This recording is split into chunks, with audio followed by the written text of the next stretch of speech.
పుష్కర యాత్రికులతో రాజమండ్రి అంతా కూడా రద్దీగా ఉన్నది. మొత్తం పెద్ద సంఖ్యలో ఇక్కడ యాత్రికులు తరలి రావడంతో ఇక్కడ రాజమండ్రిలోని అన్ని రహదారులు అన్ని కూడా కిటకిటలాడుతున్నాయి. మొత్తం జనసాంద్రం అయ్యి మొత్తం రాజమండ్రి అంతా కూడా పెద్ద ఎత్తున భక్తులు తరలి రావడం జరుగుతున్నది. పుష్కరాల ప్రాధాన్యతతో ఇక్కడికి ఎక్కువ ప్రాధాన్యత కలిగిన ప్రదేశం కావడంతో ఇక్కడికి ఎక్కువగా భక్తులు విచ్చేయడం జరుగుతున్నది. మొత్తం వివిధ ప్రాంతాల నుంచి వస్తున్న భక్తులతో అన్ని కూడా కిటకిటలాడిపోయి మనం ప్రస్తుతం రాజమండ్రి ఆర్టీసీ బస్టాండ్ దగ్గర ఉన్న ఈ ఆర్టీసీ బస్టాండ్ దగ్గర బస్సులన్నీ కిటకిటలాడుతుంతో పాటు రోడ్లన్నీ కూడా జనసాంద్రమయ్యి మొత్తం అందరూ కూడా గోదావరి పుష్కర స్నానాలు ఆచరించడానికి విచ్చేయడం జరుగుతున్నది. 6 రోజులు అయినప్పటికీ కూడా ఈ రోజు 6వ రోజు కూడా ఇది పెద్ద సంఖ్యలో భక్తులు ఇక్కడ విచ్చేయడం జరుగుతున్నది. అలాగే తిరిగి వెళ్లే ప్రయాణికులు కూడా చాలా రద్దీ ఎక్కువగా ఉంటుంది. అలాగే మొత్తం ఈ వివిధ ప్రాంతాల నుంచి వచ్చిన పుష్కర యాత్రికులందరూ కూడా నిన్న రంజాన్ సెలవు దినం కావడంతో పాటు ఈ రోజు ఆదివారం కూడా సెలవు దినం కావడంతో నిన్నటి నుంచి కూడా ఇక్కడే ఉండిపోయి చాలా మంది యాత్రికులు ఇక్కడ పుష్కర స్నానాలు ఆచరించి తిరిగి వెళ్లే ప్రయాణంలో ఉన్నారు. వాళ్ళందరూ కూడా ఎటువంటి ఇబ్బందులు పడుతున్నారు అనేది అడిగి తెలుసుకుందాం. సార్, ఎటువంటి ఇబ్బందులు పడుతున్నారు మీరు? ఇబ్బంది అయితే ప్రజెంట్ అయితే ఇంత ప్రజల్లో ఉంటుంది సార్. గవర్నమెంట్ సదుపాయాలను మనం ప్రతి ఒక్కరు కూడా వినియోగించుకొని మనకు కొంత బాధ్యత ఉంది సార్. ప్రతి విషయాలు కూడా మనం క్యూలో పాటించి గవర్నమెంట్ ఇచ్చిన స్పెషలిటీస్ అన్ని మనం తీసుకొని సక్రమంగా స్నానాలు చేసుకుని హ్యాపీ ఇంటికి వెళ్తే అన్ని విధాలు భగవంతుడు మన ఈ అవకాశాన్ని భగవంతుడు ఇచ్చినందుకు ప్రతి ఒక్కరికి కూడా ధన్యవాదాలు. ఎక్కడ దిగారు మీరు? ఎక్కడ నుంచి? మేము ఇక్కడ జెమినీ బస్ స్టాండ్ దిగాం సార్. అక్కడ నుంచి నడుచుకుని వస్తున్నాం సార్. ఫ్రీ బస్ అయితే ఎక్కాము. ట్రాఫిక్ జామ్ అవడం వల్ల ఫ్రీ బస్ సదుపాయం చాలా ఇచ్చారు.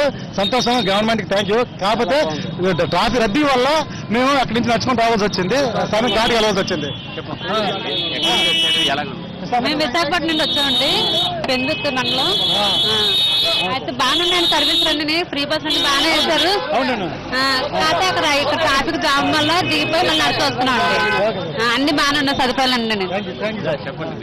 పోలీస్ సహకారం కూడా బాగానే చంద్రబాబు నాయుడు చేశారు. అలాగే రాజమండ్రి పుస్తకాలకి బాగా చూశారు. పోలీసు మంత్రి కష్టపడుతున్నారు. అందుచేత మీరు చంద్రబాబు నాయుడు ఆశ్రయం బాగుంది. మా బాలయ్య బాబు మేము విశాఖపట్నం జిల్లా మామూలు సింహాచలం గోపాలపట్నం ఏరియా నుంచి వచ్చాం. పుష్కర్ ఘాట్ అంతా బాగుంది కానీ రద్దీగా కనబడుతుంది. ఈ రద్దీలో మనం కూడా పోలీసు వాళ్ళకి మన ప్రభుత్వానికి సహకరించాలి. ఇటువంటి ఎంతో జనాల కోట్ల జనాల మీద ఈ మాత్రం రద్దీ కామన్. అది కూడా మనం దాన్ని అనుసరించుకొని కోట్ల స్థానానికి వెళ్తాం. ఇదే మొదటిసారి రావడం సార్. మొట్టమొదటిసారి రావడం సార్. మేము వచ్చే ముందు చాలా భయపడ్డామండి. ఫ్లోటింగ్ ఎక్కువ ఉంటుంది శనివారం ఆదివారం అనేసి భయపడి చాలా ఇదిగా వచ్చాం. కానీ వచ్చిన తర్వాత ఏం లేదండి, బాగానే ఉంది. సౌకర్యాలన్నీ బాగానే ఉన్నాయి. మేము ఇలా వచ్చినట్టే మళ్ళీ వెళ్ళిపోవడానికి సుఖంగా వెళ్తామని అనుకుంటున్నాం అండి. చాలా థ్యాంక్స్ అండి. చెప్పు. మేము వైజాగ్ నగరం నుంచి వచ్చాము. అన్ని సదుపాయాలు బాగానే ఉన్నాయి. గవర్నమెంట్ చంద్రబాబు నాయుడు బాగానే సపోర్ట్ చేశారు. ఫ్రీ బస్సులు కూడా అందరికీ సదుపాయం చాలా బాగుంది. కాకపోతే ట్రాఫిక్ జామ్ చాలా విపరీతంగా ఉంది.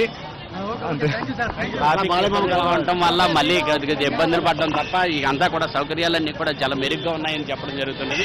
అయితే లక్షలాది మందిగా వచ్చిన యాత్రికులందరూ కూడా తిరుగు ప్రయాణంలోని వాళ్ళందరూ కూడా నడకదారినే వెళ్ళిపోయి మళ్ళీ నడకదారినే పుష్కర స్నానాలు ఆచరించి మళ్ళీ తీర్థవిధులు నిర్వహించుకోవడంతో పాటు వాళ్ళందరూ కూడా ఇక్కడ నడకదారినే మళ్ళీ తిరుగు ప్రయాణం కొనసాగించడం జరుగుతున్నది. ఇక్కడ నుంచి 2 కిలోమీటర్ల మేరకు వచ్చి అక్కడ జాతీయ రహదారి దగ్గర మళ్ళీ వాళ్ళు తిరిగి ప్రయాణించవలసిన పరిస్థితి నెలకొంది. పెద్ద ఎత్తున యాత్రికులందరూ కూడా ఈ 2 రోజులు ఎక్కువగా రావడం జరిగింది. దాంతో ఆర్టీసీ కూడా ఎక్కువ బస్సులు రద్దీ ఎక్కువగా ఉండడంతో కేవలం సీట్లోనే ప్రయాణించే వాడికే కాకుండా నిలబడి వెళ్లే వాడికి అందరికీ కూడా ఉచిత ప్రయాణ సౌకర్యం కల్పిస్తుంది. ఆర్టీసీ బస్సులో ఎవరైనా నుంచుని వెళ్ళినంటే వాళ్ళందరికీ కూడా టికెట్ లేకుండా కేవలం ఉచితంగానే వాళ్ళకందరికీ కూడా ప్రయాణించే విధంగా సౌకర్యం కల్పించింది. దీంతో మంచి స్పందన వచ్చి యాత్రికులందరూ కూడా చాలా మంది టికెట్ నిలబడటానికి కూడా అంటే టికెట్ కొనుక్కొని నిలబడి వెళ్ళడానికి ఇష్టపడలేని వాళ్ళందరూ కూడా ఇప్పుడు ఫ్రీ సర్వీస్ కల్పించడంతో నిలబడైనా సరే సైతం వాళ్ళ గమ్యస్థానాన్ని చేరుకోవడానికి ఏదో విధంగా నిలబడి వెళ్ళిపోవడం జరుగుతున్నది. అలాగే మళ్ళీ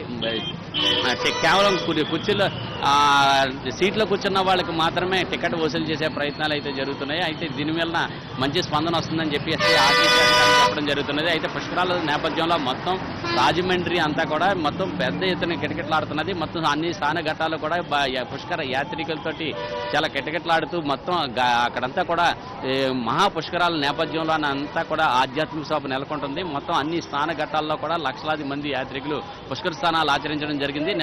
నిన్నటి వరకు చూసినట్లయితే 5 రోజుల వరకు 1,70,00,000 మంది పుష్కర స్నానాలు ఆచరించడం జరిగింది. ఈ రోజు కూడా 30 లక్షల మంది పైగా పుష్కర స్నానాలు ఆర్తి తీసుకున్నట్లుగా మనకి ఇంతవరకు అందిన సమాచారం వరకు తెలుస్తుంది. దీంతో తూర్పుగోదావరి జిల్లాలోనే ఉన్న అన్ని దేవాలయాలు కూడా కిటకిటలాడుతున్నాయి. ఈ పుష్కరాలకు యాత్రికులకు వచ్చిన గోదావరి తీరానికి వచ్చిన వాళ్ళందరూ కూడా గోదావరి తీరంలో ఉన్న అన్ని పుణ్యక్షేత్రాల్ని అంటే అన్నవరం సత్యనారాయణ స్వామి దేవస్థానంతో పాటు అంతర్వేది నరసింహస్వామి ఆలయం, అప్పనపల్లి వెంకన్నబాబు ఆలయంతో పాటు ద్రాక్షారామంలో కూడా అక్కడ కూడా ఆలయాలను సందర్శించి ఉన్నారు. అక్కడ కూడా భక్తులు బారులు తీరి నిలబడి ఉన్నారు.